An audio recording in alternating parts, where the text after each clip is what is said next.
The Galactic Council had ruled the stars for 11,000 years. Nobody remembered a time before them. Nobody could imagine a time after them. They were eternal. They were absolute. They were the law that held 300 civilizations in perfect order. The council was made of 12 species. Each one was old beyond human understanding. Each one had conquered their corner of the galaxy long before Earth's first fish crawled onto land. They had fought wars that lasted centuries. They had built empires that spanned thousands of star systems. And then, tired of endless conflict, they had come together to form something greater than the Galactic Council. Met at a massive station that floated above a dead world called Desert Prime. The station was the size of a small moon. It glowed with lights from 1,000,000 windows. Ships came and went from its docking bays at all hours. It was the center of galactic civilization. Every important decision was made there. Every law was written there. Every species that wanted to matter had to bow there. High Arbiter Vorathkon was the leader of the council. He belonged to the Zalari Dominion, a species of tall, thin beings with gray skin and 4 eyes. The Zalari had been part of the council since its founding. They considered themselves the wisest and most noble of all species. Vorathkon believed this more than anyone. He sat in his private chamber, looking out at the stars through a window that stretched from floor to ceiling. His 4 eyes moved independently, each one tracking a different ship as it passed by. He was old, even by Zalari standards. He had served on the council for 300 years. He had seen species rise and fall. He had watched civilizations beg for mercy at his feet. Nothing surprised him anymore. Nothing impressed him. The galaxy was a machine, and he was the one who kept it running. A soft chime sounded. His aide, a young Zalari named Kethril, entered the chamber and bowed low. "High Arbiter," Kethril said. "We have detected something unusual." Vorathkon did not turn from the window. "Define unusual." "A ship, High Arbiter. It appeared at the edge of council space approximately 2 hours ago. It is using a form of faster-than-light travel we have not seen before." This made Vorathkon's eyes focus. All 4 of them turned to look at his aide. "Explain." Kethril pulled up a holographic display. It showed a small ship, barely larger than a council shuttle. It was made of metal and ceramic. Its design was crude, functional, ugly, by council standards. "The ship identifies itself as the ES Prometheus," Kethril said. "It comes from a planet called Earth, a small world in the outer spiral arm. We have records of this planet in our archives. It was surveyed approximately 12,000 years ago and deemed unsuitable for contact. Why? The dominant species was primitive. They had not yet developed agriculture. The survey team recommended waiting until they reached a suitable level of advancement." Kethril paused. "It appears they have advanced faster than predicted." Vorathkon studied the image of the ship. It was so small, so fragile. He could see the welding marks on its hull. He could see the primitive thrusters on its back. This was not a ship built by a great civilization. This was a ship built by children playing with tools they barely understood. "How fast is their FTL drive?" he asked. "Approximately 1/10 the speed of our standard vessels."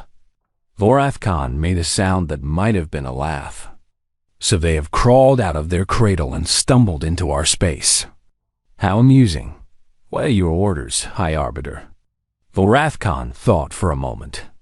New species were always a delicate matter. Some could be useful. Some could be dangerous. Most were simply absorbed. They became vassals of the council. They provided resources, labor, soldiers. In exchange, they were allowed to exist. "Bring them here," Vorathkon said. "Let us see what these humans have to offer." The S Prometheus received the summons 3 hours later. Captain David Chun read the message on the bridge, his face carefully neutral. Around him, his crew of 40 worked at their stations, pretending not to watch him. The message was short. It was not a request. It was a command. They want us to dock at their station, Chun said. They say they want to discuss our integration into their council. His first officer, Commander Sarah Park, moved to stand beside him. Integration doesn't sound voluntary. No, it doesn't. Chun had expected this. They all had. Humanity had known about the council for a long time. Longer than anyone outside the highest levels of government knew. And humanity had prepared for this moment. The Prometheus was not what it appeared to be. Send word to Earth, Chun said quietly. Tell them we've made contact. Tell them. The council is exactly what we expected. Park nodded and moved to the communication station. The message would take time to reach Earth through the hidden relay network. But it would get there. And then humanity would know that their 60 years of preparation had not been wasted. The Prometheus docked at Desser Station 8 hours later. Captain Chun and a small delegation were escorted through massive corridors by armed guards. The guards were not Zelari. They were Kreth-massive, four-armed creatures with skin like stone. They did not speak. They did not need to. Their presence said everything. The council chamber was enormous. It could have held 1,000 people. But only 12 seats were filled. 12 representatives of 12 species, arranged in a semicircle around a raised platform. And at the center, on a throne that floated above the others, sat Vorethkon. Chun stopped at the edge of the platform. He was supposed to bow. Every species bowed when they first entered the council chamber. It was tradition. Laws. It was law. It was a sign of respect. Chun did not bow. A murmur ran through the chamber. Vorethkon leaned forward, his four eyes narrowing. You stand before the Galactic Council, he said. His voice echoed through the chamber, amplified by hidden speakers. You will show proper respect. Respect is earned, Chun said. His voice was calm, steady. We came here in peace. We came here hoping to meet others who share the stars. So far, we have been treated like criminals. Forgive me if I'm not feeling very respectful. The murmur grew louder. Several council members looked shocked. Others looked angry. One, a representative from a species Chun didn't recognize, looked almost amused. Vorethkon raised a hand, and the chamber fell silent. You are bold, he said. I will give you that. But boldness without power is just foolishness. And you human have no power here. We have the power to choose our own fate. No, you don't. Vorethkon stood. He was tall, nearly 3 meters. He looked down at Chun like a man looking at an insect. Your species has violated council law by entering our space without permission. You have used technology that was not approved by council engineers. You have contaminated 12 star systems with your primitive communication signals. Chun said nothing. He had expected something like this. Normally, Vorethkon continued, such violations would result in the immediate destruction of your homeworld. We would reduce your planet to ash and scatter your species to the void. This is the law. This is justice. He paused, letting the words sink in. But the council is merciful. We are offering you a chance. Your species will submit to vassal status. You will surrender your homeworld's resources to council management. You will provide your population as labor for council projects. And in exchange, you will be allowed to live. The chamber was silent. Every eye was on Chun. Every ear waited for his response. Chun looked around the chamber. He looked at the 12 species who had ruled the galaxy for 11,000 years. He looked at their ancient faces, their cold eyes, their absolute certainty that they were in control. And then he smiled. No, he said. Varath Khan blinked. All four eyes blinked at once, which would have been funny under different circumstances. I don't think you understand your situation, he said slowly. This is not a negotiation. This is a sentence. You will accept our terms, or your species will die. I understand perfectly, Chun said.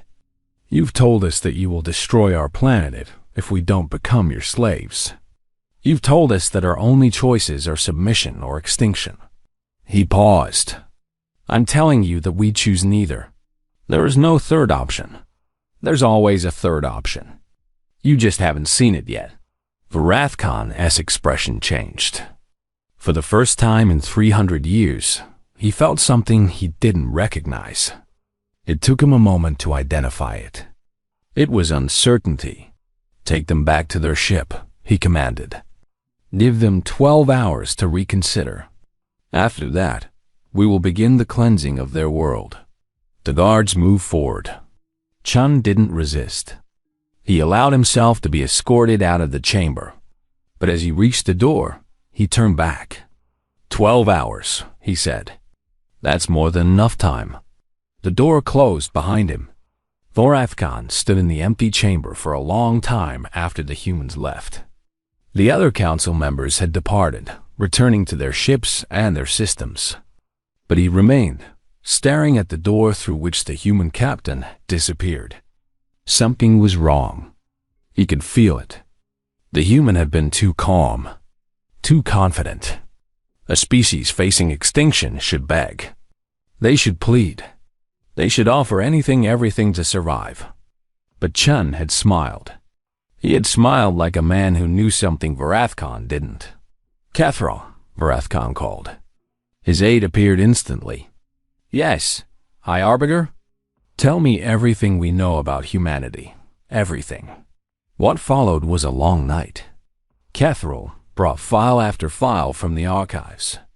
Most of it was useless ancient surveys, outdated observations, speculation from scientists who had died millennia ago. But some of it was more recent. Humanity had been transmitting radio signals into space for over a century. The Council had intercepted many of them. At first, they had seemed harmless entertainment, news, fragments of culture. The Council had not bothered to translate most of them. But now Varath Khan ordered a full analysis. What he found disturbed him. The humans had spent their entire history at war. They had fought each other across every continent of their planet. They had developed weapons of incredible destruction weapons that could level cities. Weapons that could poison the land for generations. Weapons that could split atoms themselves. And they had used them. On themselves. What kind of species destroys itself? Varath Khan muttered. Perhaps they are simply primitive, Cathral suggested. Many young species go through violent phases before. No. Varath Khan cut him off. Look at this. They developed atomic weapons. They used them in war. And then they kept building more. They built enough to destroy their own planet several times over. Any sane species would have stopped. Any rational civilization would have destroyed such weapons rather than risk extinction. But they didn't. They didn't. They kept them. They pointed them at each other. And they waited. Varath Khan's four eyes moved across the data screens. They spent 50 years pointing world-ending weapons at each other, each side knowing that if they attacked, they would be destroyed in return. And they didn't break. They didn't surrender. They just waited. Cathral was silent. He didn't understand what troubled the High Arbiter so much. Varath Khan understood. He understood all too well. The Council ruled through fear. They threatened destruction, and species submitted. It was simple. It was effective. It had worked for 11,000 years. But these humans had spent generations living under the threat of their own destruction. They had normalized it. They had adapted to it. Fear might not work on them. Morning came to Desser Station. In his quarters aboard the Prometheus, Captain Chun received a message from Earth. He read it twice, then deleted it. He didn't need to keep it. He would remember every word. Ambassador Elena Vasquez arrived 3 hours later. She had traveled on a diplomatic shuttle that was supposed to take a week to reach council space. It had arrived in 6 hours. Nobody noticed this. Nobody thought to question it. The council was too busy preparing their demonstration of power. Vasquez was a small woman in her 50s. Her hair was gray. Her face was lined. She looked like someone's grandmother. She was the most dangerous human in the galaxy. She met with Varath Khan in his private chamber. He had summoned her there, expecting to see fear, expecting to see surrender. Instead, he saw a woman who sat across from him like an equal. "Ambassador Vasquez," he said, "I assume your captain has explained your situation." "He has. And you understand that you have," he checked the display, "9 hours remaining before we begin the destruction of your planet. I understand that you've made a threat." Vasquez smiled. It was a warm smile. A grandmother's smile. It didn't reach her eyes. "And I'm here to give you one chance to withdraw it." Varath Khan laughed. It was a genuine laugh, something he hadn't done in years. "You are threatening me? You, whose species has barely learned to walk among the stars. You, whose entire fleet consists of one ship held together with primitive welding." "I'm not threatening you," Vasquez said. "I'm warning you. There's a difference. Enlighten me." Vasquez leaned back in her chair. "You've studied us. I know you have. You've looked at our history. You've seen our wars, our weapons, our capacity for violence. And you've concluded that we're primitive, brutal, easy to intimidate. An accurate assessment, is it?" Vasquez tilted her head. "Let me tell you what you missed. Yes, we're violent. Yes, we've spent most of our history trying to kill each other. But that's not what makes us dangerous." She leaned forward. "What makes us dangerous is that we learn from it. Every war taught us something. Every weapon we built, we learned to counter. Every strategy we used, we learned to defeat.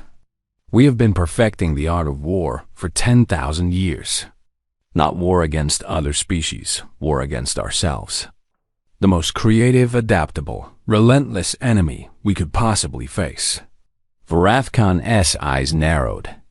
"Your point?" "My point is simple.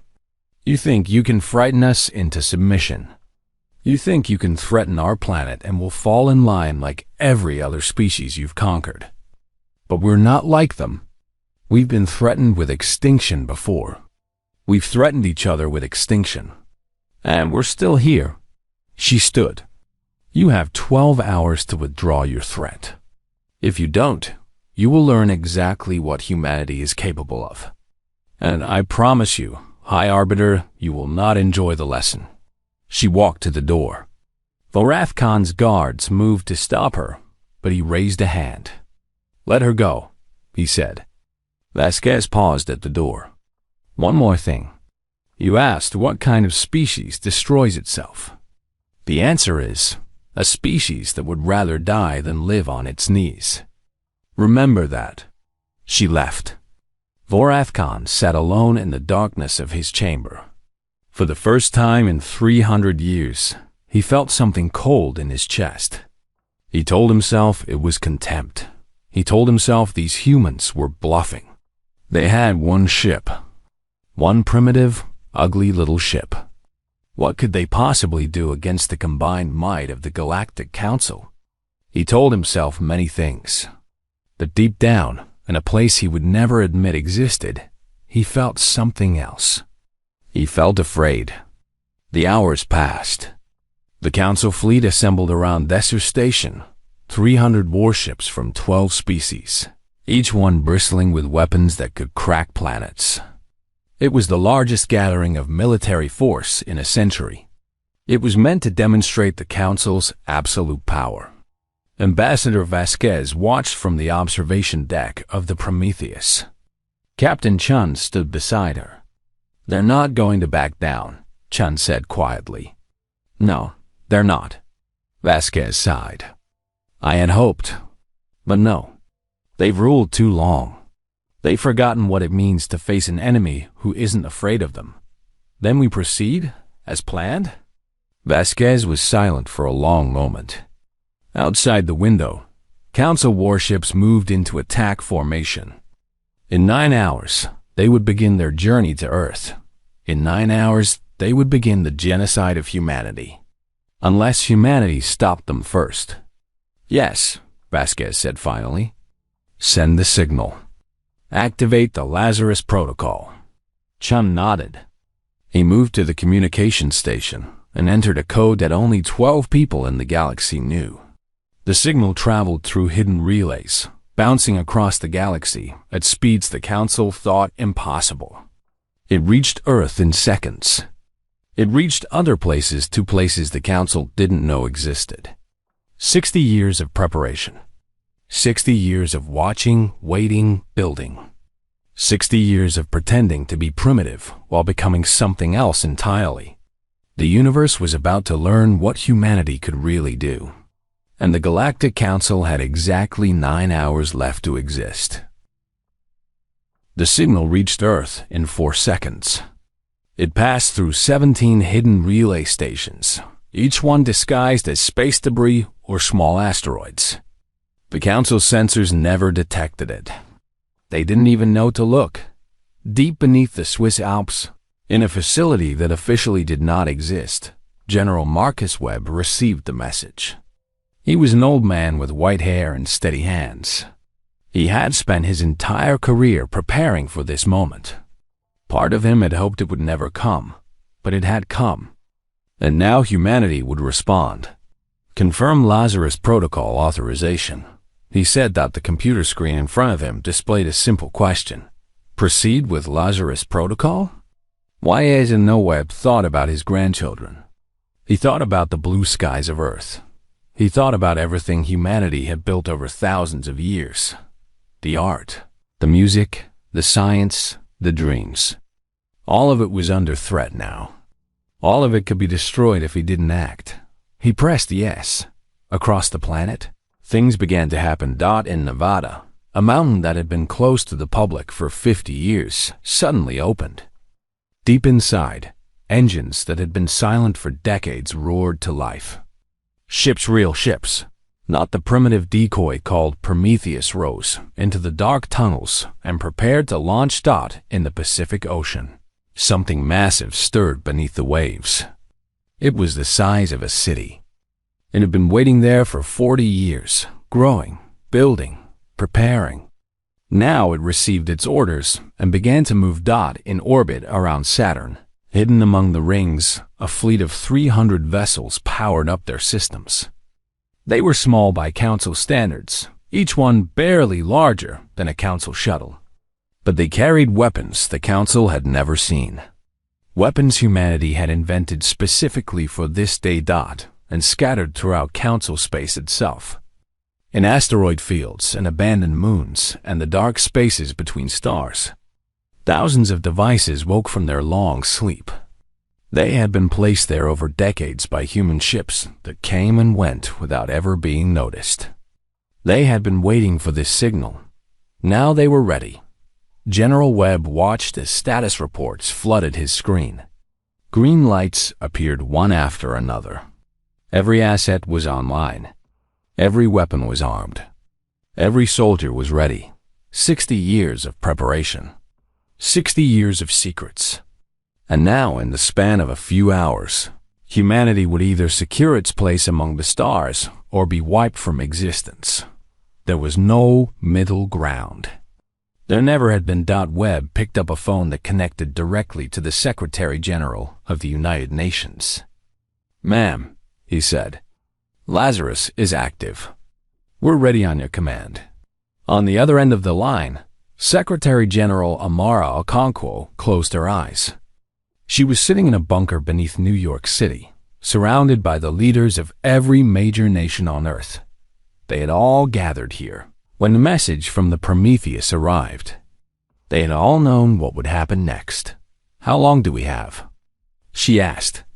The Council fleet will reach Earth in approximately 47 hours if they launch on schedule. But our assets in Council space can begin operations immediately. And the civilian population? Evacuation to deep shelters is already underway. We estimate 60% coverage within the next 6 hours. Okonkwo nodded. It wasn't enough. It would never be enough if the Council actually reached Earth. Their weapons could crack the planet open like an egg. No shelter would save them then, which meant the Council fleet could never reach Earth. She looked around the room. Presidents, prime ministers, chancellors, the most powerful people on the planet. And all of them were looking at her, waiting for her decision. Begin the operation, she said. The order traveled at the speed of light. Within seconds, humanity's hidden military machine began to move. Admiral Chen Wei stood on the bridge of the ESV Vengeance. It was humanity's largest warship, a vessel nearly 2 kilometers long, bristling with weapons that would give Council engineers nightmares. It had been built in secret over 30 years, hidden in a hollowed-out asteroid beyond Neptune's orbit. Now it led a fleet of 300 ships toward Council space. Time to target?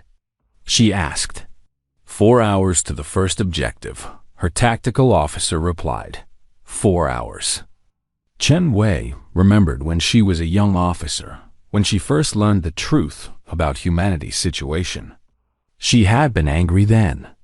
Angry that the government had kept such secrets. Angry that humanity had spent so much on weapons instead of exploration. But she understood now. She understood that the galaxy was not a friendly place. It was a jungle where the strong devoured the weak. Humanity had 2 choices, become strong or become prey. They had chosen to become strong. Status of the infiltration teams? She asked. All teams in position. Awaiting your command. Chen Wei nodded. Throughout Council space, small groups of humans waited in hidden locations. Some had been there for years, posing as traders or refugees. Some had arrived just weeks ago, slipping past Council security with forged credentials. All of them were trained for one purpose, to cause maximum chaos at the right moment. Send the signal, Chen Wei said. Begin Phase 1. Phase 1 was simple in concept but devastating in execution. Across 12 star systems, Council infrastructure began to fail. It started small. Communication relays went offline. Navigation beacons sent wrong signals. Cargo ships arrived at empty stations or crashed into asteroids that weren't supposed to be there. Then it got worse. Power stations exploded. Defense satellites turned on each other. Military databases were corrupted by viruses that had been planted years ago. Waiting for this moment, on Nesser Station, High Arbiter Vorathkon was awakened by alarms. What is happening? He demanded. His aide Kethro was pale with fear. We don't know, High Arbiter. Systems are failing across the sector. The Third Fleet reports their navigation is offline. The Kreth homeworld has lost all orbital defenses. We're receiving distress calls from an explosion rocked the station. The lights flickered. That was the primary power core, Kethro said, his voice trembling. Someone sabotaged it. Vorathkon's 4 eyes went wide. He finally understood. He finally saw what the humans have been planning. They were never primitive, he whispered. It was all a deception. The Prometheus, the slow ship, the crude technology. It had all been a show, a performance designed to make the Council underestimate humanity. And it had worked. The Council had looked at humanity and seen children playing with toys. They had not seen the wolf hiding behind the mask. Get me the Council, Vorathkon shouted. Emergency session, now. But it was already too late. In the space around Nesser Station, Council warships scrambled to respond to the crisis. 300 vessels tried to coordinate their defense against an enemy. They couldn't see. Then they saw the enemy. The first wave of human missiles came out of nowhere. They had been hidden in Council space for years, disguised as debris or asteroids. Now, they accelerated toward the Council fleet at speeds that shouldn't have been possible. Council commanders barely had time to recognize the threat before the missile struck. Each missile carried a small amount of antimatter technology the Council believed humans didn't possess. When they hit their targets, they released energy equivalent to small nuclear bombs. Council ships, designed to withstand conventional weapons, were torn apart in seconds. In the first minute of the attack, 40 Council ships were destroyed. Admiral Crexville of the Kreth battle fleet tried to rally his forces. The Kreth were warriors. They had never lost a battle in 3,000 years. They would not lose one now. All ships formed defensive formation. He commanded, "Target the incoming missiles with point defense systems." His ships responded with discipline. Thousands of weapons opened fire, filling space with a wall of destruction. Many of the human missiles were destroyed before they reached their targets, but not all of them. And the missiles kept coming. Where are they coming from? Crexville demanded. "Everywhere, Admiral," his tactical officer replied. "They're coming from everywhere." It was true. The missiles weren't launching from a single location. They were emerging from hiding places scattered across the entire sector. Some had been there for decades. Others had been placed just weeks ago. The humans had turned Council space itself into a weapon. Crexville watched in disbelief as his fleet was torn apart. Ships that had conquered worlds were being destroyed by an enemy that refused to show itself. It was like fighting ghosts. Then the ghosts appeared. The human fleet emerged from faster than light, traveled directly in the middle of the Council formation. 300 ships, led by the massive Vengeance, materialized without warning. Council sensors hadn't detected their approach. Council intelligence had said humans couldn't travel that fast. Council strategists had calculated that humanity was decades away from being a serious threat. Council strategists had been wrong. Admiral Chen Wei smiled grimly as her fleet opened fire. "Target their flagships first. Cut off their command structure." The Vengeance's main weapons were something new, something humanity had developed in the hidden laboratories beneath the Pacific Ocean. They called them disruptors. They fired beams of energy that didn't just damage ships. They tore apart the molecular bonds that held matter together. The first disruptor beam hit a Council battleship. The ship didn't explode. It didn't burn. It simply came apart. Its hull dissolved like sugar in water. Its crew had exactly 3 seconds to realize what was happening before they ceased to exist. The Council fleet broke. Discipline, training, 3,000 years of military tradition. None of it mattered against weapons that could unmake matter itself. Ships fled in all directions, desperate to escape the nightmare that humanity had brought to their doorstep. Some made it. Most did not. On Lesser Station, Varathkon watched the destruction through his window. His fleet, the fleet that was supposed to destroy Earth, was being annihilated. And there was nothing he could do. "High Arbiter," Kethral said. "The other Council members are demanding to speak with you." Varathkon didn't respond. He couldn't take his eyes off the battle outside. He had seen many things in his 300 years. He had seen wars, rebellions, extinctions, but he had never seen anything like this. The humans weren't just winning. They were being methodical. They were being efficient. They were dismantling the Council's military with the precision of surgeons removing a tumor. This wasn't warfare. This was surgery. How? Varathkon whispered. How did they do this? He understood now, too late, what he had missed. The humans hadn't stumbled into Council space by accident. They had been watching the Council for years, perhaps decades. They had studied Council technology. They had analyzed Council tactics. They had found every weakness, every blind spot, every vulnerability. And they had built their entire military around exploiting those weaknesses. The Prometheus had been bait.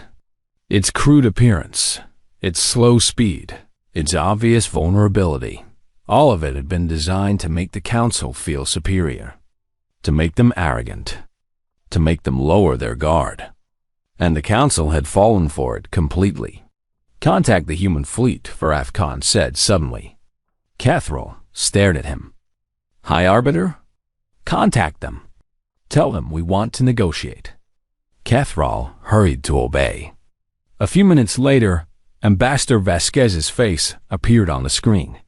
She looked exactly as she had hours ago, calm, collected, completely in control.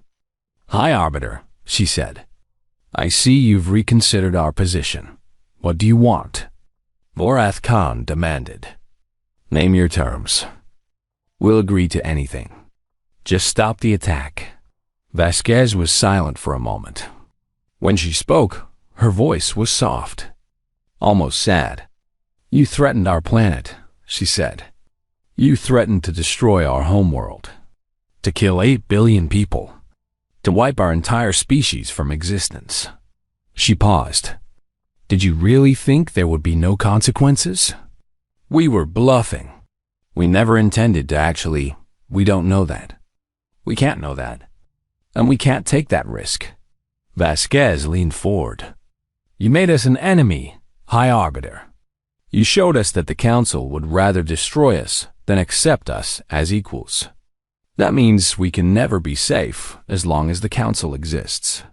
Varathkan felt cold. "What are you saying?" "I'm saying it's too late for negotiations. You had your chance. 12 hours ago, I offered you peace. You laughed at me. You threatened my planet. You assembled a fleet to murder my people." Her eyes hardened. "Now you pay the price." The screen went dark. Varath Khan stood alone in his chamber, watching his world burn. The Council fleet was nearly gone. The station's defenses were failing, and the human fleet was closing in. He thought about running. He thought about begging.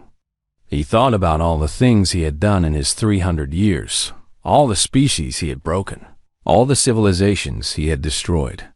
The humans were simply doing to him what he had done to so many others. In a way, it was justice.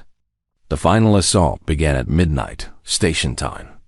Human ships surrounded Desert Station, cutting off any hope of escape. Boarding teams prepared to breach the hull. The end was coming, and everyone knew it. But it wasn't the warships that destroyed the Council.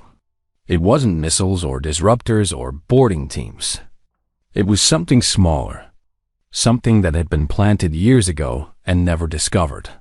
Deep in the station's core, in the chamber where the main reactor hummed with power, a small device activated. It was no bigger than a human fist. It had been placed there by a human spy who had been working on the station for 12 years, waiting for this moment. The device contained antimatter. Not much, just a few grams. But when it detonated, it released more energy than 1,000 nuclear bombs. The explosion was visible from orbit. The station, the center of galactic civilization for 11,000 years, was vaporized in less than a second. High Arbiter Varath Khan, along with the entire Council leadership, ceased to exist. Admiral Chun Wei watched from the bridge of the Vengeance. She felt no satisfaction, no triumph, only the grim knowledge that what was done was necessary. "Station destroyed," her tactical officer reported. "No survivors." Chun Wei nodded. "Status of the Council fleet?" "Approximately 80% destroyed or disabled. Remaining vessels are retreating. Let them go. They'll spread the word about what happened here." And that was the point. This wasn't just about destroying the Council. It was about sending a message that would reach every corner of the galaxy. A message that every species would understand. Earth was not to be threatened. Humanity was not to be underestimated. and anyone who tried to harm them would face consequences beyond imagination. Chen Wei turned to her communications officer. "Open a channel to Ambassador Vasquez." Vasquez's face appeared on the screen. She was still on the Prometheus, which had been moved to a safe distance before the battle began. She looked tired. She looked old. But she also looked satisfied. "It's done," Chen Wei said. "The council is destroyed. I know." Vasquez closed her eyes briefly. "And now the real work begins." Chen Wei understood. Destroying the council was the easy part. What came next would be much harder. Somewhere out there, 300 civilizations were waking up to a galaxy without rulers. Some would be grateful. Some would be terrified. Some would see opportunity in the chaos. Humanity had just appended 11,000 years of galactic order. Now they had to build something new, something better, or they would become exactly what they had destroyed. "Shall I give the order to stand down?" Chen Wei asked. "Not yet." Vasquez opened her eyes. "We still have work to do. The council is gone, but their systems remain. Their weapons remain. Their loyal followers remain. You want to keep fighting? I want to make sure this can never happen again." Vasquez's voice was hard. "I want every species in the galaxy to understand that the old way is over. There will be no more empires, no more vassals, no more threats of extinction. From now on, we deal with each other as equals or not at all." Chen Wei nodded slowly. It was a noble goal. Whether it was achievable remained to be seen, but they had made a good start. In the space where Thessa Station had once stood, debris floated silently in the void. The heart of an empire, reduced to atoms. And around it, the ships of humanity stood watch, ready to defend their home against any threat. The galaxy had changed forever, and humanity was just getting started. The news spread through the galaxy like fire through dry grass. The council was gone. Thessa Station was destroyed. The most powerful military force in known space had been wiped out in less than an hour by a species that nobody had taken seriously. On 1,000 worlds, beings of every shape and size stared at their screens in disbelief. The council had been eternal. The council had been invincible. The council had crushed every rebellion, broken every resistance, absorbed every species that dared to challenge them. And now they were gone. Captain Yuki Tanaka stood on the bridge of the ESV Nemesis, watching the chaos unfold. Her ship was one of the smaller vessels in humanity's fleet, a fast attack craft designed for hit-and-run operations. For the past 3 days, she had been moving through former council space, observing the aftermath of humanity's victory. It was not pretty. "Commander," her communications officer said, "we're receiving distress signals from the Torith system. Multiple ships. They're being attacked." Tanaka frowned. "By whom?" "Unknown. The signals are fragmented. But it sounds like pirates, ma'am." Of course. Tanaka should have expected this. The council had been brutal and oppressive, but they had also maintained order. Their fleets had patrolled trade routes. Their stations had provided safe harbor. Their laws had protected the weak when it suited them. Now the council was gone, and all that protection had vanished with them. The predators were emerging from hiding. "Set course for the Torith system," Tanaka ordered. "Maximum speed." The Nemesis jumped into faster-than-light travel. The stars stretched into lines and then disappeared, entirely as the ship crossed the vast distances of space in minutes instead of months. They arrived to find a massacre in progress. 3 large ships, heavily armed and bearing no identification, were attacking a convoy of cargo vessels. The cargo ships had no weapons. They had no defenses. They were fish being eaten by sharks. Tanaka didn't hesitate. All weapons online. Target the attackers. The Nemesis opened fire. The pirates, if that's what they were, never saw them coming. The first ship exploded before its crew could even respond. The second managed to turn toward the threat before 2 missiles tore through its hull. The third tried to run. It didn't get far. Targets destroyed, the tactical officer reported. The convoy is hailing us. Tanaka nodded. On screen, a face appeared strange by human standards, with blue skin and large black eyes. The being was trembling with what Tanaka recognized as fear. "Please," it said. "Please don't kill us. We have no weapons. We're just traders." Calm down," Tanaka said gently. "We're not here to hurt you. We're from Earth. We came to help." The alien Tanaka thought it might be a Volrani, a minor species that had been vassals of the Council for centuries, stared at her in confusion. "From Earth? The humans? But you destroyed the Council." "Yes, and now you're helping us?" Tanaka smiled slightly. "That's the plan. Are your ships damaged? Do you need assistance?" The Volrani seemed unable to process this. In its experience, the powerful didn't help the weak. The strong took what they wanted, and the weak survived by staying out of their way. The idea that someone might use their power to protect others was completely foreign. Yes, 2 of our ships have damaged engines. We cannot reach our destination without repairs. We'll escort you," Tanaka said. "My engineers can help with your repairs. Just follow us." The convoy made it to port safely 3 hours later. The Volrani traders were still confused, still waiting for the humans to reveal their true intentions.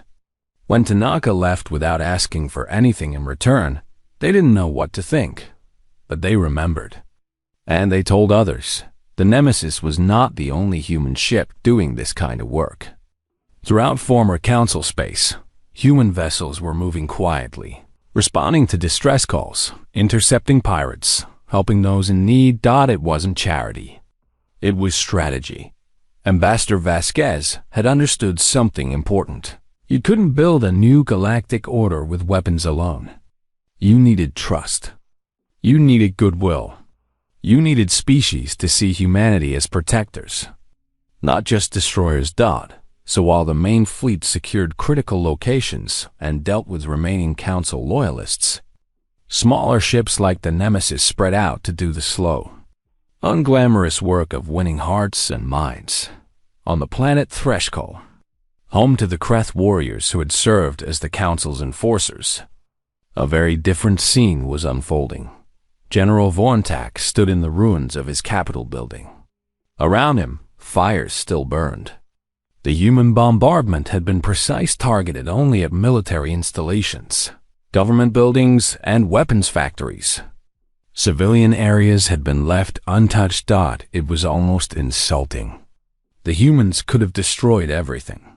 They could have wiped out the entire Kreth species the way the Kreth had wiped out so many others. Instead, they had carefully removed the Kreth's ability to fight while leaving their population alive. It was a message, and Vorntak understood it perfectly. "General," one of his aides said, "the humans are requesting communication." Vorntak nodded heavily. He was a warrior. He had fought in 100 battles. He had never surrendered in his life. But this was not a battle he could win. The screen flickered to life, showing a human woman with gray hair and kind eyes. "Ambassador Vasquez." "General Vorntak," she said. "I hope you're willing to talk. Do I have a choice?" "Yes, you always have a choice. You can refuse to speak with me. You can try to rebuild your military and fight us again. You can spend the next century nursing your hatred." Vasquez paused. "Or you can accept that the universe has changed and try to find a place in the new order." Vorntak was silent for a long moment. "You destroyed us. You humiliated us. And now you want us to... what? Forgive you? No, I want you to understand why it happened. Vasquez leaned forward. Your people served the council for 3,000 years. You enforced their will. You crushed rebellions. You broke species that tried to resist. She paused. Did you think there would be no consequences for that? We were following orders. And now you're not. The council is gone. Their orders are meaningless. The question is, what will you do now?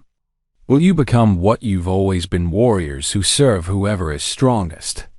Or will you try to be something more? Vorntag felt something stir in his chest. It took him a moment to recognize it. It was hope. What are you offering? A chance, Vasquez said. Your people are warriors. That doesn't have to change. But instead of fighting to oppress others, you could fight to protect them. The galaxy is in chaos right now. Pirates, warlords, opportunists, they're all trying to fill the void the council left behind. Someone needs to stop them. You want us to be your soldiers. No, I want you to be partners, allies, equals. Vasquez smiled slightly. I know that's hard to believe. The council never treated anyone as equals. But we're not the council. We don't want subjects or vassals. We want friends. Vorntag considered this.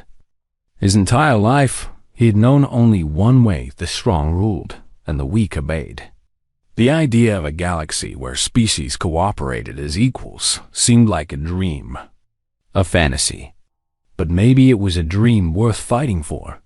I will speak with my people, he said finally. No promises, but I will speak with them.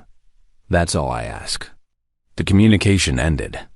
Vorntag stood alone in the ruins of his world, thinking about the future for the first time in his long life. Back on Earth, Secretary General Okonkwo was dealing with the less glamorous aspects of their victory. The war was over, but the work was just beginning. Humanity had destroyed the council in a matter of hours, but building a replacement would take years, maybe decades. And in the meantime, they had to manage the chaos. The Zilari remnants are regrouping in the Outer Arm, General Webb reported. They've gathered about 30 ships. Not enough to threaten us directly, but enough to cause problems. Okonkwo nodded. And the other council species? Mixed response. The Kreth seem open to negotiation. The Tholani have declared neutrality. The Vex have gone silent. We're not sure what they're planning. Webb pulled up a star map. The real problem is the minor species. There are over 200 civilizations that were vassals of the council. Most of them have no functioning government now. They're vulnerable, and everyone knows it. Yes, Okonkwo studied the map. 200 civilizations. Billions of beings. All of them suddenly without protection, without leadership, without hope. Humanity had taken responsibility for this. When they destroyed the council, they had accepted responsibility for what came after. They couldn't just walk away now. We need to send more ships, she said. Peacekeeping forces. Not to conquer, to protect. Anyone who wants our help gets it. Anyone who doesn't, we leave alone. That will stretch our resources thin. Then we recruit. Okonkwo turned to face Webb. The Kreth aren't the only species with military tradition. There are others out there who might want to help. Find them. Talk to them. Build a coalition. Webb looked skeptical. You want to arm former council vassals? I want to give them the chance to defend themselves. And each other. Okonkwo sat down heavily in her chair. We can't police the entire galaxy ourselves, Marcus. We're one species. If we try to do everything alone, we'll fail. Or worse, we'll become what we destroyed. Webb nodded slowly. He understood the danger. It was easy to become a tyrant when you had the power to crush anyone who opposed you. The council had started as liberators too, 11,000 years ago. Then they had become monsters. Humanity had to be better. They had to find another way. I'll start reaching out to potential allies, Webb said. But it won't be quick. Trust takes time to build. I know. But we have to start somewhere. Across the galaxy, that process was already beginning. On the agricultural world of Chemith, a human trade delegation was negotiating their first agreement. The Chemith were a peaceful species, herbivores, who had been forced to grow food for the Council for generations. They had never been allowed to trade freely, never been allowed to set their own prices, never been allowed to decide their own future. The human diplomat, a young man named James Oconee, sat across from the Chemith elders and made them an offer unlike anything they had ever heard. "We want to buy your grain," he said, "at fair market prices, whatever you think it's worth. And we'll pay in technology, medicines, agricultural equipment, whatever you need." The Chemith elders exchanged glances. They were used to demands, not negotiations. They were used to taking what they could get, not deciding what they deserved. "You would let us set the prices?" One elder asked hesitantly. "Of course. It's your grain. You grew it. You should decide what it's worth. But what if we ask for too much?" Oconee smiled. "Then we'll negotiate. That's how trade works. We find a price that's fair to both of us. Nobody gets cheated. Nobody gets forced. We both win or we don't make a deal." The concept was so foreign that the elders had to discuss it among themselves for nearly an hour. When they came back, their leader was almost in tears. "We accept," she said. "And we want to thank you for treating us like we matter." "You do matter," Oconee said. "Everyone matters. That's the whole point." Similar scenes were playing out across hundreds of worlds. Human diplomats, traders, engineers, doctors, all of them spreading out through the galaxy, offering help without strings, making deals without threats, building relationships without coercion. It was slow work. Many species were suspicious. They had been tricked too many times to trust easily. But gradually, one conversation at a time, one handshake at a time, humanity was proving that they were different. Not everyone was convinced. In the dark spaces between stars, remnants of the Council were gathering. Species that had benefited from the old order, leaders who had lost their power, warriors who wanted revenge. They were fighting each other, forming alliances, planning their response. Admiral Zethrol of the Zalari had gathered a fleet of 40 ships around the dead moon in the Outer Arm. It wasn't much a fraction of what the Council had once commanded, but it was a start. "The humans are spread thin," he told his commanders. "They're trying to be everywhere at once, protecting the weak, negotiating with the strong, rebuilding what we destroyed. They don't have enough ships to do all of that and defend themselves. Do you want to attack them?" One commander asked. "Not yet. First, we watch. We wait. We gather strength." Zethral's 4 eyes gleamed in the dim light of the command center. The humans won their war through deception and surprise.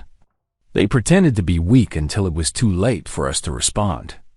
We will use the same strategy against them. And then we strike at their heart. We destroy their homeworld. We show the galaxy that humanity can be broken, just like anyone else. The commanders nodded. They had lost everything: their station, their power, their pride. Revenge was all they had left. But they had underestimated humanity once. They would not make that mistake again. In the shadows, they began to plan. In the silence, they began to build. And in the darkness between stars, the seeds of a new war were being planted. Humanity didn't know it yet. They were too busy trying to heal the galaxy to notice the danger growing in the void. But they would learn. And when they did, they would face a choice: become the very thing they had destroyed, or find a way to defeat their enemies without losing their souls. The battle for the galaxy was far from over.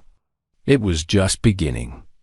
On Earth, Life was returning to normal, or at least a new kind of normal. The evacuation shelters were emptying. People were going back to their homes, their jobs, their lives. The immediate threat was over. But everything had changed. Humanity was no longer alone in the universe. They were no longer isolated on their small blue planet. They were part of something much larger, now a galaxy full of wonders and dangers, opportunities and threats. Schools began teaching galactic history. Universities opened departments of xenobiology and interstellar politics. Children grew up dreaming not just of Earth's nations, but of distant stars. In Tokyo, a young woman named Akiko Tanaka, no relation to the captain of the Nemesis, stood on her apartment balcony and looked up at the night sky.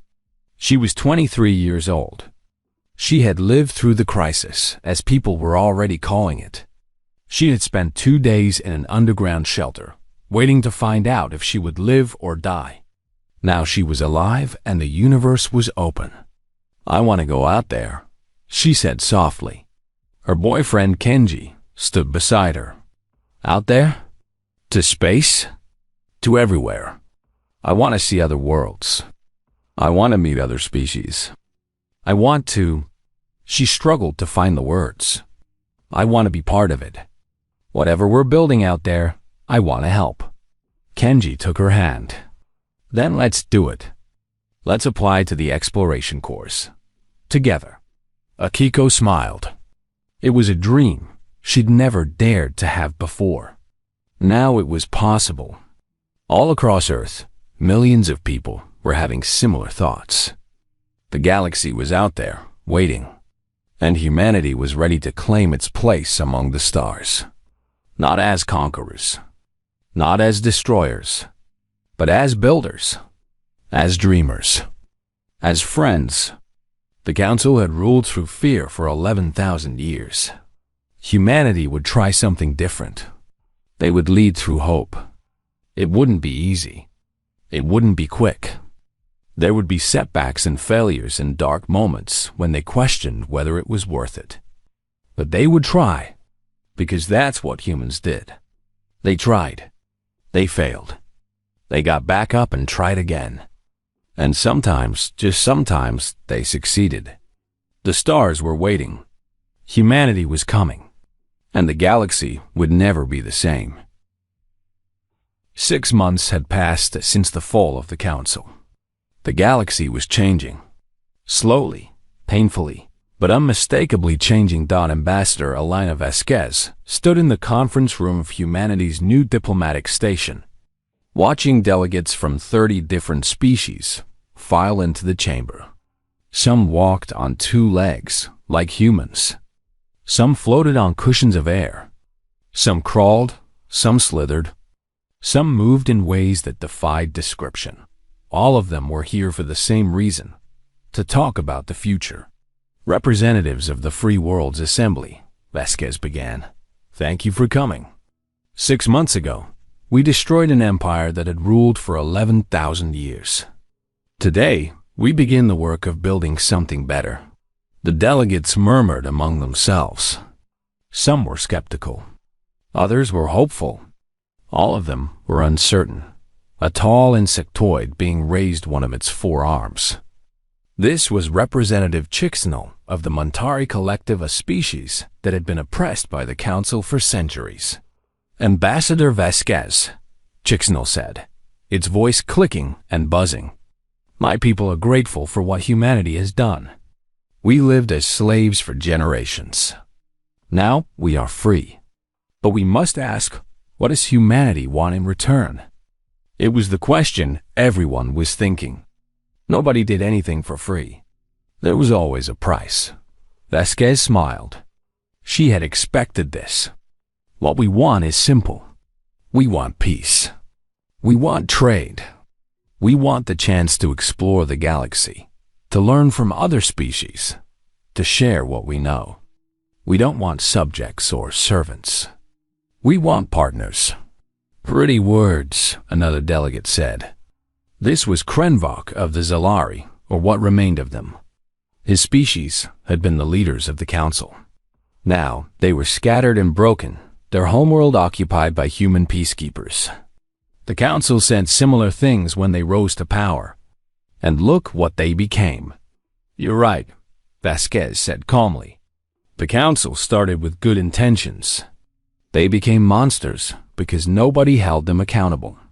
Nobody had the power to stop them when they went too far. She looked around the room.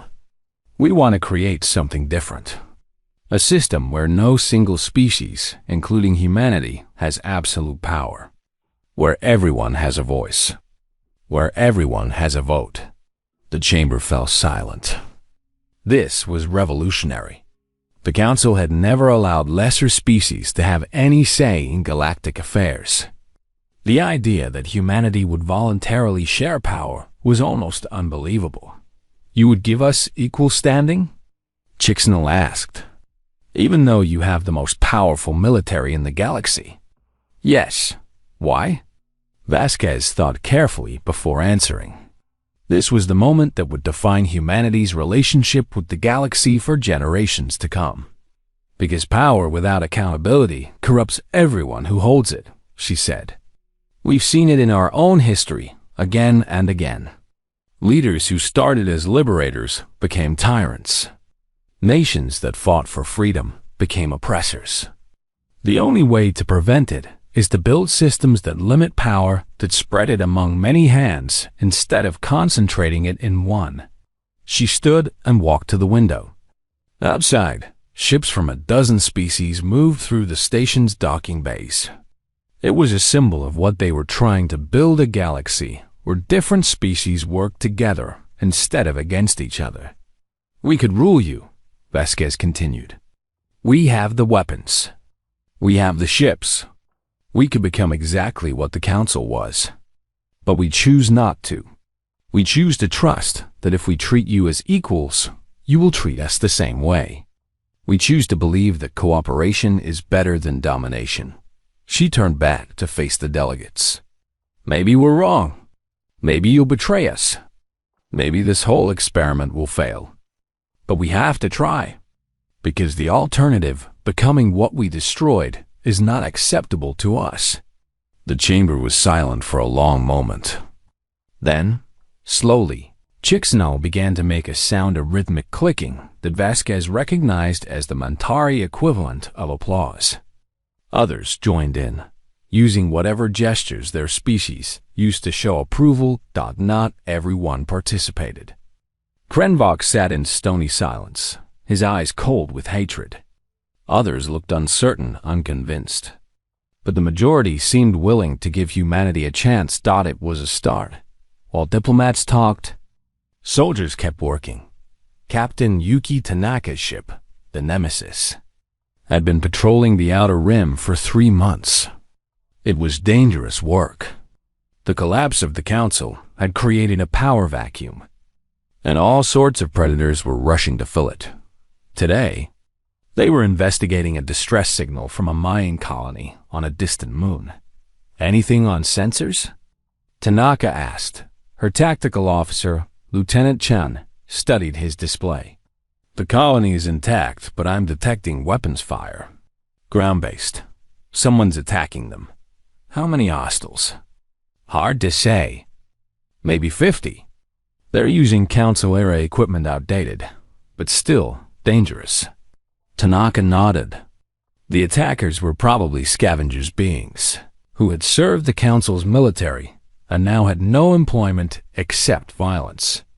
There were thousands of them scattered across the galaxy, taking what they could from whoever was too weak to stop them. Take us in.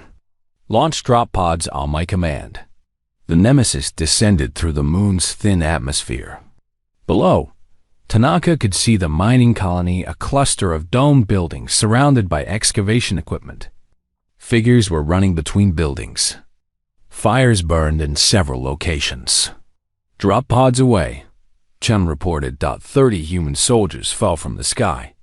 Their pods crashed into the ground around the colony, opening to reveal armored figures carrying weapons that could punch through stone. The scavengers didn't stand a chance. It was over in 12 minutes. The attackers were either killed or captured. The colonists, small, timid beings called the Pro, emerged from their shelters. Trembling with fear and relief, Tanaka walked through the colony, surveying the damage. It wasn't too bad. A few buildings were destroyed. Some equipment was damaged. Nothing that couldn't be repaired. A Prel elder approached her, bowing so low that his head nearly touched the ground. "Please," he said, "we have nothing left. They took everything. We cannot pay you for your help." Tanaka knelt down to meet his eyes. "We don't want payment. Then what do you want? Our labor? Our children? We will give you anything. Just please, don't hurt us." It broke Tanaka's heart to see such fear. This being had lived his whole life expecting cruelty from the powerful. He couldn't imagine any other possibility. "We don't want anything," she said gently. "We came because you needed help. That's all." The Prel elder stared at her, uncomprehending. "But why? We are nothing. We have nothing. Why would you risk your lives for us?" Tanaka thought about how to explain. How did you describe basic decency to someone who had never experienced it? "On my world," she said slowly, "we have a saying, the strong protect the weak. Not because they have to. Not because they expect something in return. But because it's right. Because that's what strength is for." The elder was silent for a long moment. Then, slowly, tears began to fall from his large, dark eyes. "We have lived under the Council for 2,000 years, he said. "We thought we knew what the galaxy was. We thought we knew what power meant." He looked up at her. "You have shown us something different. Something we did not believe was possible." He reached out and touched her hand, a gesture of profound trust in Prel culture. "Thank you," he whispered. "Thank you for teaching us hope." Tanaka helped the colonists rebuild. Her engineers repaired their equipment. Her medics treated their wounded. Her soldiers stood guard while the Prel slowly emerged from their terror. When she left 3 days later, the colony's children waved goodbye from the landing pad. They were still scared, still uncertain about the future. But they were also, for the first time in their lives, hopeful. It was moments like these that made the work worth it. But not all moments were hopeful. In the outer arm, Admiral Zethral was building his fleet. 6 months of patience had paid off. Ships had come to him one by one, remnants of the Council military, mercenaries looking for employment, opportunists who saw profit in chaos. His fleet had grown from 40 ships to nearly 200. It wasn't enough to challenge humanity directly, but it was enough to cause damage. Enough to prove that humanity could bleed. "Our scouts have returned," his aide reported. "They've identified a target." "Show me." A holographic display flickered to life, showing a small human outpost on the edge of explored space. It was a research station, lightly defended.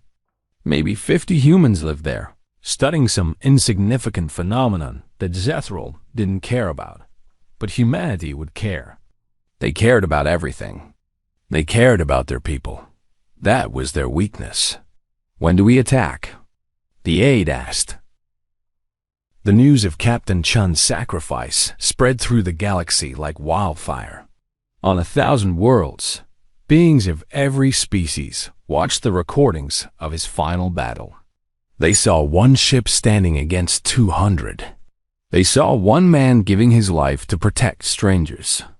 And they understood something about humanity that no words could have explained. On Earth, the funeral was broadcast to every screen on the planet. Millions watched as Captain David Chun was buried with full military honors. His daughter, a young woman named Lisa, accepted the flag that had draped his coffin. Her face was wet with tears, but her head was held high. "My father believed in something," she said to the assembled crowd. "He believed that the strong should protect the weak. He believed that some things were worth dying for. He believed that humanity could be better than its past." She looked out at the sea of faces, humans, yes, but also aliens. Species from across the galaxy had sent representatives to honor the man who had saved their people on that distant station. Today, we bury a hero, Lisa continued, but his spirit lives on. Every time one of us stands up for someone who can't stand up for themselves, every time we choose courage over fear, every time we remember that what we do matters more than what we have. She paused. That's my father's legacy. That's what he died for. The crowd was silent. Then, slowly, they began to applaud. Not the thunderous applause of celebration, but something quieter, something more respectful. The sound of people honoring a man who had earned their admiration. Ambassador Vasquez watched from the front row.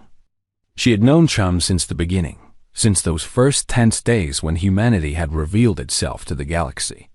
He had been the captain of the Prometheus, the bait in their trap. He had risked everything on their plan.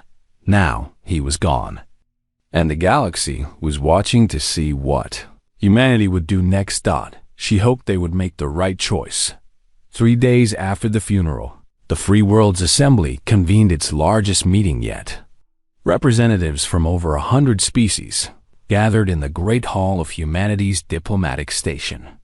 The chamber buzzed with conversation in dozens of languages, all translated by the sophisticated systems that humanity had shared freely with anyone who wanted them. Vasquez took her place at the podium. The room fell silent. My friends, she began, we have spent 6 months building something new. A galaxy where cooperation replaces domination. Where voices are heard instead of silenced.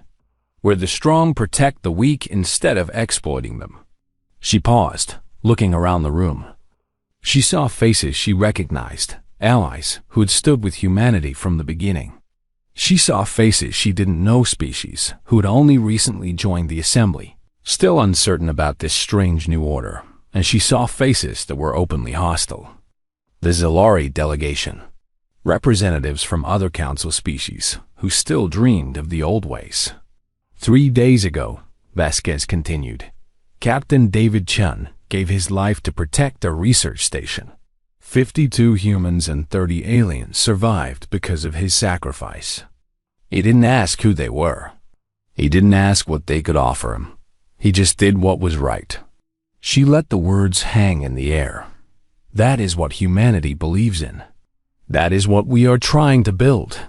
A galaxy where Captain Chun's choice to risk everything for strangers is not unusual.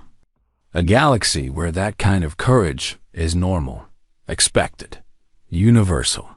A murmur ran through the chamber. Some delegates nodded in approval. Others looked skeptical. A few looked offended, as if the idea of self-sacrifice was somehow beneath them. I know some of you doubt us, Vasquez said. I know some of you are waiting for us to show our true colors to become tyrants like the Council. I know that trust takes time to build, and we haven't had much time yet. She straightened her shoulders. So let me make something clear. We could rule this galaxy. We have the weapons, the ships, the technology. After what Zethral did, after he attacked our civilians, murdered our scientists, killed our people, we would have every right to seek revenge. To hunt down the remnants of the Council and destroy them completely. To become exactly what they were. The chamber was absolutely silent now. Every eye was on Vasquez. We choose not to. She let that sink in. Not because we're weak. Not because we're naive. But because revenge creates nothing. It only destroys. If we spend our energy hunting down enemies, we'll never have time to build the future we want. We'll become monsters fighting monsters forever. She looked directly at the Zilari delegation. Krenvok met her eyes without flinching. Even to those who have harmed us, we offer a choice. Join the assembly. Accept a new order.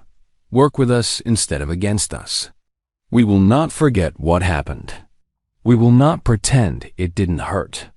But we will forgive, because that's the only way forward. Krenvok stood slowly. The chamber held its breath. You speak of forgiveness, he said. His voice was cold, but there was something else in it, something that might have been confusion. You offer us a place in your new order, after we tried to destroy you, after our admiral killed your people. Why? What do you gain from this mercy? We gain the future, Vasquez replied. Every species we bring into the assembly is one more voice helping to build something better. Every enemy we turn into an ally is one fewer threat to peace. She paused, and honestly, revenge is exhausting. We'd rather spend our energy on things that matter. A small laugh rippled through the chamber. Even Krenvok's mouth twitched slightly. You are a strange species, he said finally. I do not understand you. I do not trust you, but... He hesitated, as if the next words were physically painful. Perhaps you are right. Perhaps the old ways are truly over. Perhaps it is time to try something new. He sat down. Around the chamber, delegates exchanged surprised glances. The Zilari had been the leaders of the council. If even they were willing to consider change, maybe there was hope. Vasquez felt something loosen in her chest. It was too early to celebrate. There would be setbacks, conflicts, maybe even wars. But this moment, this single moment of possibility, was what they had been working toward. Then let us begin, she said. Let us build something that has never existed before. A galaxy of equals. A galaxy of friends. A galaxy where no species has to fear extinction because they dared to dream of something better. The applause that followed was thunderous. 1 year later, the galaxy was almost unrecognizable. The Free World's assembly had grown from 100 species to over 200. Trade routes that had been controlled by the council were now open to everyone. Technology that had been hoarded was being shared. Species that had been isolated for centuries were meeting each other for the first time. On the planet Velran, the blue-skinned traders, who had been saved by Captain Tanaka, were thriving. Their merchant fleet had grown from a handful of ships to nearly 1,000. They had become one of the galaxy's most successful trading species, not through conquest, but through fair dealing and hard work. The Velrani elder who had first met Tanaka stood on a hillside overlooking her planet's capital city. Beside her was her granddaughter, a young female who had been born into freedom. Tell me again about the humans, the granddaughter said. The elder smiled. When I was your age, we lived in fear. The council took whatever they wanted. We had no voice, no power, no hope. Then the humans came, and they saved us. They did more than save us. They showed us that another way was possible, that the strong could protect the weak, that species could work together instead of fighting. The elder looked out at her city that had grown and flourished in just 1 year of freedom. They gave us the chance to be what we were always meant to be. What's that? Free. On Threshkol, the Kreth warriors had found a new purpose. General Vorntak stood at the head of a formation of soldiers. But these were not the brutal enforcers of the council anymore. They wore a new uniform, a simple design with the emblem of the Free World's assembly on their shoulders. Soon. But first, we need to draw away their protectors. Zethral's 4 eyes gleamed. Send word to our allies in the Thelani system. Tell them to begin their uprising. When humanity rushes to respond, we will strike at their soft underbelly. And the civilians on the station? Zethral shrugged. Kill them all. Leave nothing alive. Make humanity understand that they cannot protect everyone. The plan was set in motion. 3 days later, the Thelani system erupted in violence. Supporters of the old council attacked government buildings, killing dozens of the new pro-human administration. Human ships rushed to respond, leaving gaps in their patrol routes. Gaps that Zethral's fleet slipped through. The ESS Horizon was a research station staffed by 52 humans and 30 alien researchers from 6 different species. They studied gravitational anomalies, strange ripples in space-time that might someday lead to faster travel between stars. Dr. Maria Santos, was leading the morning briefing when the alarm sounded. "Unknown ships approaching," her assistant shouted. "Multiple contacts. They're not responding to hails." Santos felt her blood run cold. The station had minimal defenses, a few point defense guns meant to deal with space debris, nothing more. They were scientists, not soldiers. "Get everyone to the emergency shelters," she ordered, "and send a distress signal. Maximum power. Someone has to hear us." The signal went out into the void, but the nearest human warship was 6 hours away. Whatever was coming, they would face it alone. Zethral's fleet surrounded the station like wolves circling prey. 200 ships, bristling with weapons, closing in on 50 defenseless researchers. "Open a channel," Zethral commanded. "I want them to know who kills them." His face appeared on every screen in the station. Dr. Santos recognized him immediately as Zilari, one of the Council species, one of humanity's enemies. "Humans," Zethral said. "You destroyed my people. You destroyed my world. Now I will destroy yours, one piece at a time. This station is just the beginning. We're civilians." Santos shouted back. "We're not soldiers. We're not a threat to anyone. You're human. That's enough." Zethral smiled coldly. "Tell your people what happens here today. Tell them that the Council remembers. Tell them that we are coming." The transmission ended. Outside the station's windows, the enemy ships powered up their weapons. Santos closed her eyes. She thought about her family back on Earth.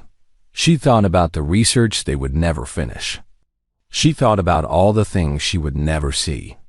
This is how it ends, she thought. This is how we die. Then she heard a sound that made no sense. The tactical display previously showing only enemy ships suddenly showed something new. A single ship dropping out of faster-than-light travel directly between the station and Zethral's fleet. It was the HFY Prometheus. The original Prometheus, the primitive decoy ship that had started everything. The ship that was supposed to be nothing more than a bluff. But 6 months of refits had transformed it. Its crude hull now bristled with human weapons. Its slow engines had been replaced with state-of-the-art propulsion. It was still one ship against 200, but it was enough to buy time. "This is Captain David Chun of the HFY Prometheus," a voice announced over an open channel. "To all vessels threatening this station, stand down immediately or be destroyed." Zethral laughed. "One ship? You send one ship against my fleet? This is your response?" "My response is buying time," Chun replied calmly. "Our fleet will be here in 6 hours. I only need to keep you busy until then. You'll be dead in 6 minutes. Maybe. But I'll take a lot of you with me." Zethral's smile faded. He knew humans well enough by now to know that they didn't bluff. This captain was willing to die for those researchers. Willing to throw his life away just to delay the inevitable. It was insane. It was irrational. It was human. "All ships," Zethral commanded. "Destroy him." 200 ships opened fire on one. The Prometheus danced. There was no other word for it. The ship moved in ways that shouldn't have been possible, spinning, diving, accelerating in patterns that defied prediction. Captain Chun had been flying for 30 years. He had studied every combat tactic in human history. He had trained in simulators until his reflexes were perfect. Now he used everything he knew. The Prometheus's weapons fired continuously, not aiming to destroy, but to disrupt. Missiles forced enemy ships to evade. Energy beams targeted engines and sensors. Every shot was designed to slow the enemy down, to create chaos, to buy precious seconds. 1 minute passed, then 2, then 5. Ships fell, destroyed by the Prometheus's weapons or by collisions as they tried to avoid fire. Zethral's fleet was being worn down, one vessel at a time. But the damage was adding up. The Prometheus's hull was breached in a dozen places. Systems were failing. Crew members were dying. Hull integrity at 40%, Chen's first officer reported. Her voice was steady despite the blood running down her face. Weapons systems failing. We can't keep this up much longer. Chen checked the clock. 4 hours until the fleet arrived. They would never make it. But they had to try. All hands, this is the captain. Abandon ship. Get to the escape pods. That's an order. Sir, what about you? Someone has to keep flying. Someone has to keep them busy. Chen smiled grimly. Get going. That's an order. Escape pods launched from the Prometheus as Chen continued his desperate dance. One by one, his crew abandoned ship, heading toward the station where they might survive. Soon, Chen was alone. His ship was dying around him. Fires burned in the corridors. The air was growing thin. Half his weapons were gone, but he kept flying, kept fighting, kept buying time. Zethral watched from his flagship, equal parts angry and impressed. One human, one ship, against 200 enemies, and he was still fighting. It was magnificent. It was infuriating. It was everything the Council had failed to understand about humanity. They didn't give up. They didn't surrender. They fought until their last breath, and then they kept fighting. Sir, his aide said quietly, human reinforcements will arrive in 2 hours. 2 hours. Zethral looked at the burning wreck of the Prometheus, still somehow moving, still somehow fighting. At this rate, it might actually survive until then. He couldn't allow that. The whole point of this attack was to prove that humanity could be defeated. If one ship could hold off his entire fleet, that message would be lost. All ships, he commanded. Focus fire on the human vessel. Destroy it, now. Every weapon in the fleet turned toward the Prometheus. For a long moment, the universe seemed to hold its breath. Then they fired. Captain David Chun saw the wall of destruction coming toward him. He knew he couldn't dodge it. He knew he couldn't survive it. He thought about Earth. He thought about his daughter, who would never know how her father died. He thought about all the people on that station who would live because he had bought them time. It was worth it, he decided. It was all worth it. This is Captain Chun to anyone who can hear me, he said softly. Tell Earth we did our job. Tell them we didn't give up. The weapons struck. The Prometheus exploded in a ball of fire. And Captain David Chun, hero of humanity, died. But he had succeeded. His sacrifice had bought enough time. When Zethral tried to resume his attack on the station, scanners detected the approaching human fleet, not 6 hours away anymore, but 2. Word had spread. Ships had diverted from other patrol routes. Humanity was coming. Zethral had no choice but to retreat. The station survived. The researchers survived. And across the galaxy, news spread of what Captain Chun had done. 1 man, 1 ship, 200 enemies. And humanity had won. You have trained for 3 months, Vorntak told them. You have learned the laws of the Assembly. You have sworn to protect the innocent and defend the weak. Today, you become peacekeepers. The soldiers Kreth, humans, and a dozen other species stood at attention. They were the first graduates of the Assembly's new peacekeeping program, created to maintain order without oppression. The galaxy is changing, Vorntak continued. The old ways are dying. Some will try to bring them back. Pirates, warlords, remnants of the Council, they will test us. They will attack the helpless. They will try to prove that strength is only good for domination. He paused, looking at the soldiers before him. We will prove them wrong. We will show the galaxy that strength can protect. That warriors can defend instead of destroy. that the Kreth, once the most feared soldiers in the galaxy, can become its greatest guardians. The soldiers saluted. It was a gesture borrowed from humanity, a sign of respect that had spread throughout the assembly. Vorntak returned the salute. He had never imagined this life. He had spent centuries as a weapon of oppression. Now, in his final years, he would be something better. It was, he decided, a good way to end. In the space around Earth, a new station was being built. It was enormous, larger than Desser Station had ever been. But it was different in important ways. There was no throne at its center. No single species controlled it. It belonged to everyone. Ambassador Vasquez toured the construction site with delegates from a dozen worlds. They moved through corridors that were still being finished, past workers from every species imaginable. This will be the new assembly hall, she explained. Every species will have a seat here.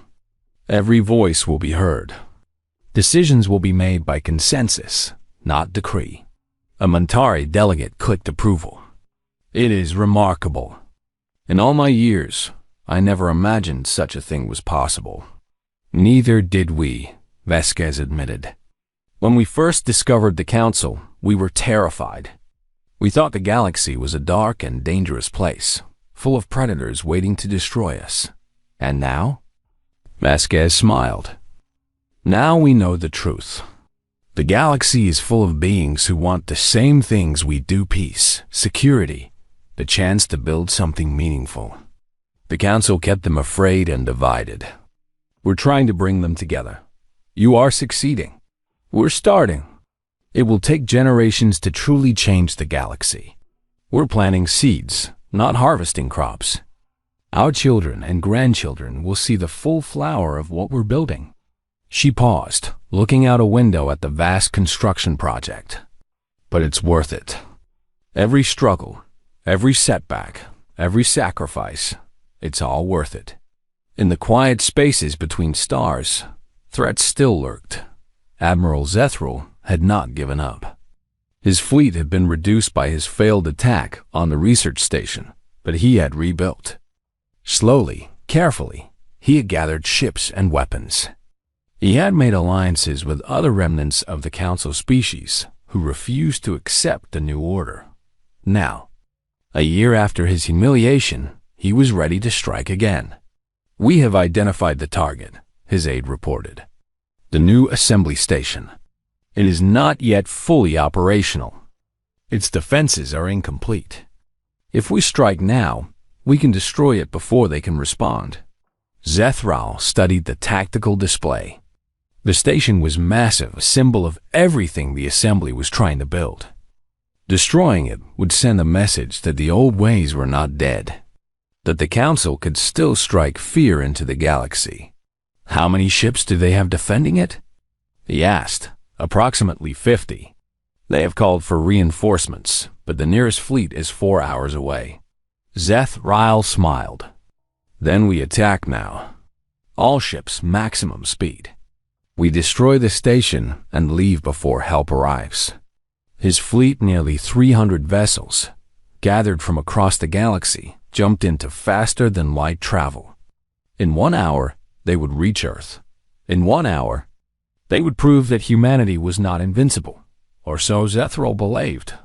What he didn't know was that humanity had learned from the attack on the research station. They had improved their detection systems. They had hidden reserve fleets in strategic locations. And they had made allies who were willing to fight for the new order. The moment Zethral's fleet entered Earth's solar system, alarms sounded across a dozen worlds. On Threshkel, General Vorntak received the alert. Without hesitation, he ordered his newly trained peacekeepers to battle stations.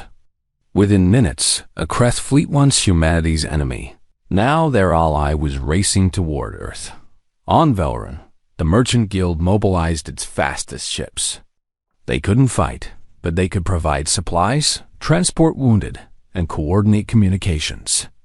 They had sworn to stand with humanity, and they would not break that oath, from the Mentari Collective, from the Prel colonies. from 100 worlds that had found hope in the assembly ships launched into the void. Not because they were ordered to, not because they expected payment, but because they believed in what humanity was building. And because they remembered.